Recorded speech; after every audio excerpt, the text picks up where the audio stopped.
పాత చట్టం కింద వచ్చిన ధరణి చట్టం కింద వచ్చిన పాస్ పుస్తకాలు చెల్తాయా, మళ్ళీ ధరణి మళ్ళీ ఇప్పుడు భూభారత చట్టం కింద మళ్ళీ అప్లై చేసుకోవాలి? ఏదో ఒక కన్ఫ్యూజన్ అయితే కొంతమంది క్రియేట్ చేసే ప్రయత్నం చేస్తున్నారు. ధరణి పుస్తకాలలో ఉన్న వాళ్ళందరూ మళ్ళీ పోయి భూభారతి పుస్తకానికి దరఖాస్తు పెట్టుకోవాలని అవసరం లేదు. చట్టం ఈ విషయంలో చాలా స్పష్టంగా సెక్షన్ 10లో ఏం చెప్తుందంటే, ఈ రోజున ఎవరెవరికైతే ధరణి చట్టం కింద పాస్ పుస్తకాలు ఉన్నాయో అవన్నీ చెల్లుబాటు అవుతాయి. భూభారతి చట్టం కింద కూడా అవి పాస్ పుస్తకం కింద పరిగణించాలి. కానీ మీకు ఆ పుస్తకంలో తప్పులుంటే దరఖాస్తు పెట్టుకోవచ్చు, అలా ఇబ్బందులు ఉంటే దరఖాస్తు పెట్టుకోవచ్చు. అంటే సర్వే నెంబర్లు కానీ విస్తీర్ణం ఏదైనా అట్లాంటివి. ఒకటి.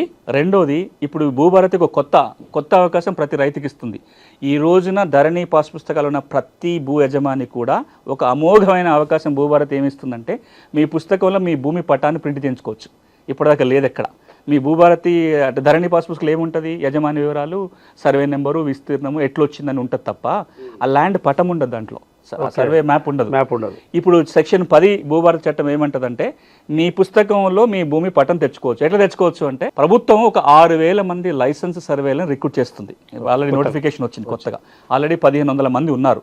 అంటే ఒక 7,500 మంది లైసెన్స్ సర్వేయర్లు రాబోయే 6 నెలల్లో అందుబాటులోకి వస్తారు. మీరు వాళ్ళకి దరఖాస్తు పెట్టుకొని ప్రీమియం ఉంటుంది, 500 రూపాయలు 1000 రూపాయల ఫీజు ఉంటుంది. అది కడితే లైసెన్స్ సర్వేయర్ వచ్చి మీ భూమి కొలుస్తాడు, ఒక పటం తయారు చేస్తాడు. ఈ పటం తీసుకొని మీరు తహసీల్దార్కి దరఖాస్తు పెట్టుకుంటే, మండల్ సర్వేయర్ తోటి వ్యాలిడేట్ చేయించుకుంటే మీ పాస్ పుస్తకంలో మీ భూమి పటం రాబోతుంది.